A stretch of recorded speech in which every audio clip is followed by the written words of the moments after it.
নতুন ভিডিও নিয়ে চলে এসেছি। ছেলে বলছে আজকে পাস্তা খাবে, তাই দেখুন পাস্তা নিয়ে এসেছি। তোমরা সবাই পাস্তা আগে প্রথমে সেদ্ধ করে রান্না করো, তা আমি পাস্তাটা রান্না করে কিভাবে একবারে সিদ্ধ করে দেখাচ্ছি তোমাদেরকে। চলো কি করে করি পাস্তাটা দেখাই। পাস্তা করার জন্য যে যা সবজি দিতে পারেন আমি দিয়ে দিচ্ছি। আদা কুচি, পেঁয়াজ কুচি, লঙ্কা কুচি, টমেটো কুচি, গাজর, একটু আলু, আপনার যেটা ইচ্ছা সেটা দিতে পারেন। আমি এগুলো দিচ্ছি।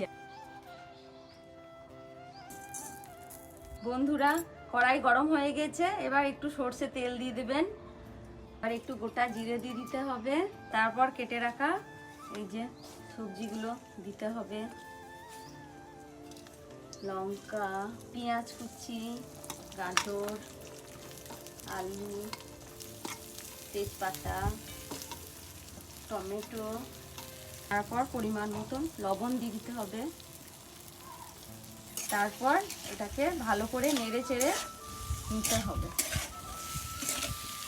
ভালো করে নেড়ে চেড়ে একটু হালকা ঢাকা দিয়ে দিতে হবে।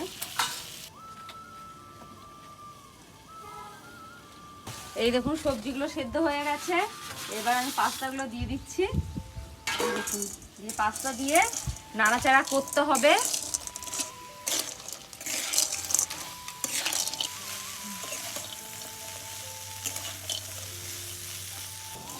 এবার নাড়া হয়ে গেলে এবার একটু পরিমাণ মতন জল দিতে হবে।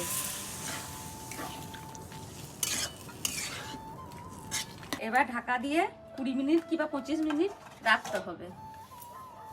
তো এইভাবেই সবাই পাস্তা করো, দেখবেন খুব টেস্টি লাগবে খেতে। আলাদা করে করেন, আমি কি করে করেছি এটা দেখে করতে পারেন। বন্ধুরা এই যে পাস্তা সেদ্ধ হয়ে গেছে, কিছুটা ম্যাগি মশলা এবার দিয়ে দিতে হবে। এই যে দেখতেই পাচ্ছেন খুব সুন্দর সেদ্ধ হয়ে গেছে, এটা টেস্টটাও ভালো থাকে। তারপর কিছুটা একটু সস দিয়ে দিতে হবে, যেহেতু টমেটো দেওয়াই আছে ও একটু সস তো দিতেই হবে।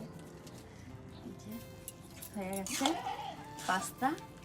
এই যে বন্ধুরা পাস্তা রেডি, এইভাবে বানিয়ে খাবেন, খুব টেস্টি। তাহলে বন্ধুরা পরের ভিডিওতে দেখা হচ্ছে, সবাই সাবস্ক্রাইব করে দিও। টাটা।